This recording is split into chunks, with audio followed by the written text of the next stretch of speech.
enquanto o Congresso discute CPI, é o seu custo de vida que está subindo. Meu nome é Tarcísio Amorim e esse é o Relógio Tático, seu quadro semanal para você ficar bem informado antes mesmo da fofoca. Então vem comigo.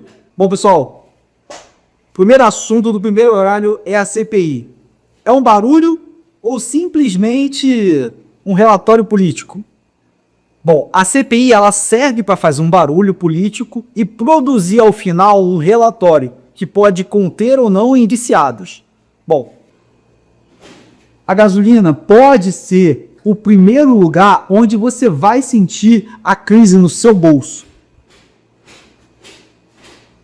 Quando a gasolina chega a 2 dígitos, ou seja, R$10, você tem um preço que vira problema. Você não tem mais ali só uma questão de aumento percentual, onde você vai diminuir a quantidade de combustível no seu carro. Esse problema, ele está literalmente impactando toda a população. Isso não é brincadeira não, Fu. Então você tem hoje uma pressão política interna que, com a elevação desse preço, tende a aumentar mais ainda. Imagina que o Brasil é uma panela de pressão. E quanto mais pressão você coloca ali dentro, mais você, pobre ou classe média, vai sofrer. Não adianta.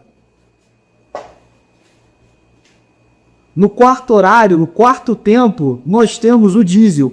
O diesel, ele é a energia que move o Brasil. Se você reparar, boa parte, seja nas cidades de interior, seja nos grandes centros urbanos, os produtos eles vão chegar em caminhão. E quem move esses caminhões, a energia que move vem do diesel. Então, se aumenta o diesel, vai aumentar o quê? O frete. Nosso assunto do quinto tempo.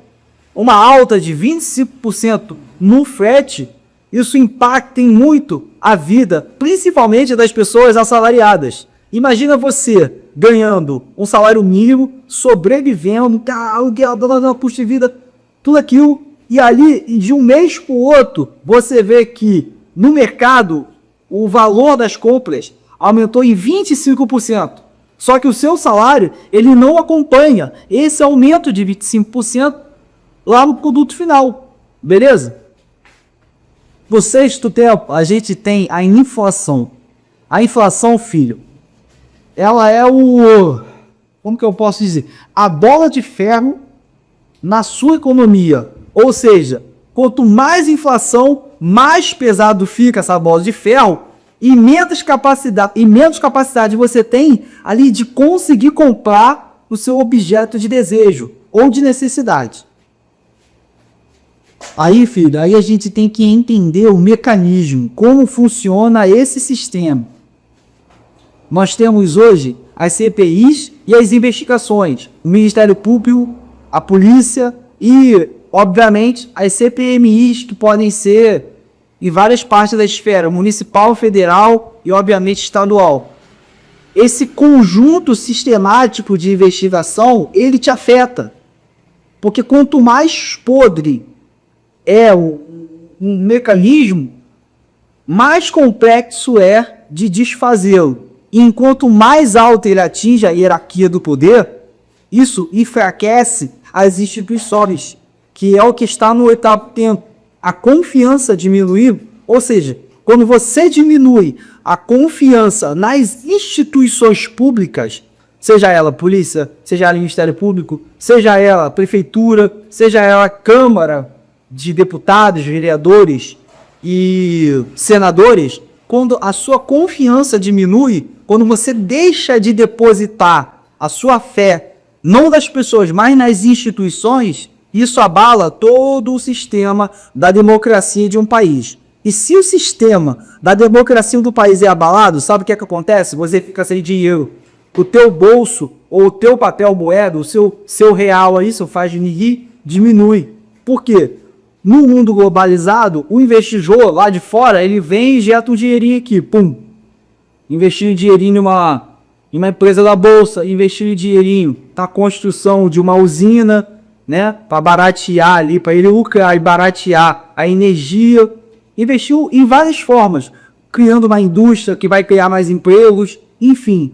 Quando essa confiança do investidor diminui, porque a sua confiança nas instituições está fragilizada, o que vai acontecer?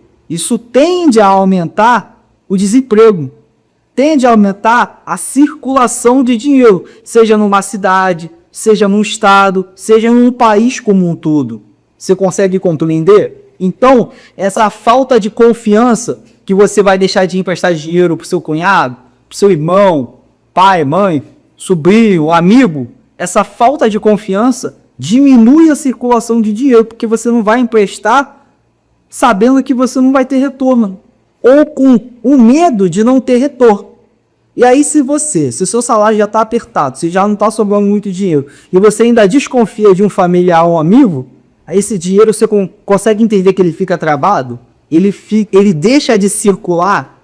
Então, entende como a confiança ela é importante, não só num casamento, não só numa amizade, mas em toda uma nação. É isso.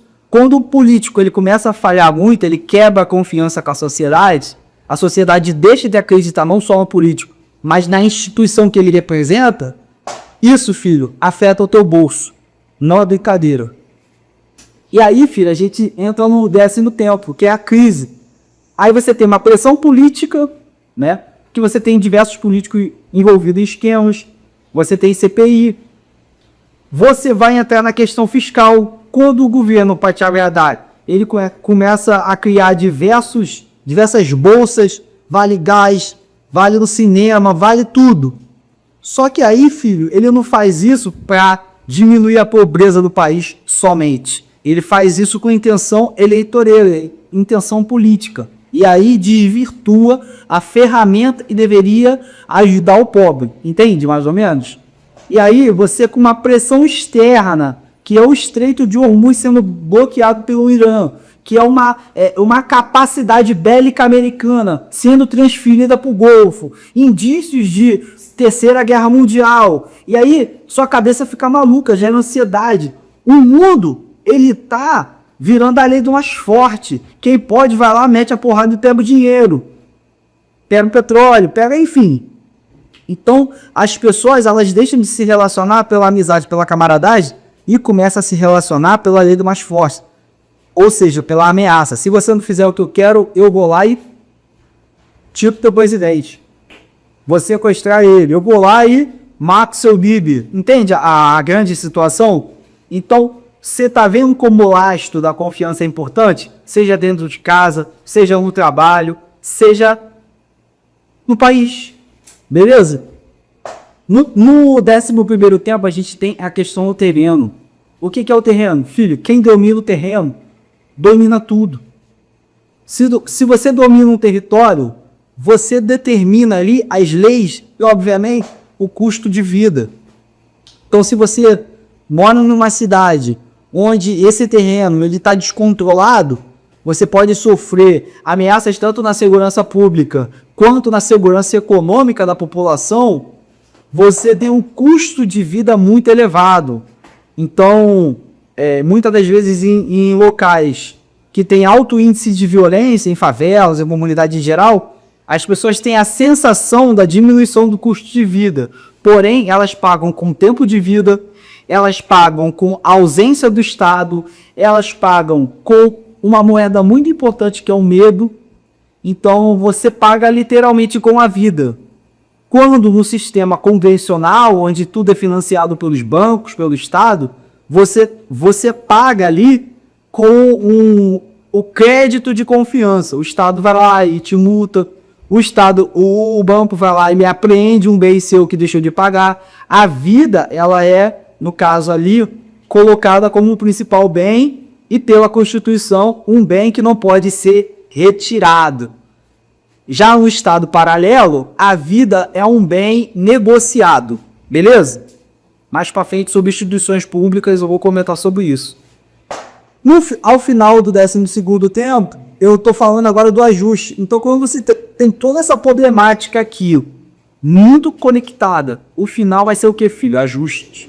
Aí vai vir ajuste fiscal, vai vir ajuste das leis, vai vir ajuste monetário, ou seja, teu dinheiro. E no final, quem paga a conta? Você acha que quem vai pagar a conta no final? Me diz aí, deixa aí nos comentários. Aproveita, já deixa seu like, segue o canal. E assim, vamos ter uma reflexão. No final, quem paga essa conta? Eu acho que você sabe bem quem paga, né? Então, fica aqui o relógio tático de hoje. Um grande abraço, até o próximo vídeo. Tamo junto. É isso.